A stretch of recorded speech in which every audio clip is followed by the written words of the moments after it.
תלך בכביש, תשבור יד ורגל ותמצא $100 שיהיה לך בשביל אורתופד.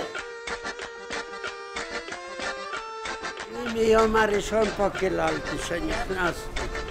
קיללתי את עצמי, אחר כך התחלתי את הקליינטים. אני מתחיל את המנה שלי בכוס מים, זה א'. אני מקבל כמה קללות ממתתיהו. הוא בוס, ביג בוס.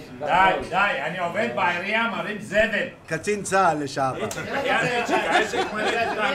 אבל יגלו איפה המקום, יפציצו. אותי? את המקום. לא יפציצו. לא יפציצו, מוטה. הגרמנים לא זכו לראש. אף אחד לא יעבור לראש. תפסו אותי, הכניסו אותי למחנה הסגר. אני הייתי אוהל את הכלים שלי. פה הייתי מוציא אותם פה. תסלחי לי, תחת שערות. יש לי אופי טוב, אבל כשנוגעים לי לפעמים ברגשות, עבר שלי, על זין שכמוך.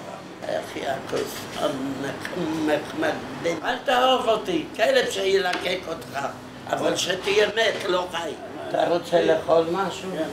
דג מלוח, דג כבוש, רגל קרושה, כבד קצוץ. אני התחלתי לשתות בגיל 1943, שיצאתי מגטו ורשה, שהייתה המרד גטו ורשה, אני ברחתי, אז נכנסתי לפרטיזן ביערות, שם לימדו אותי לשתות.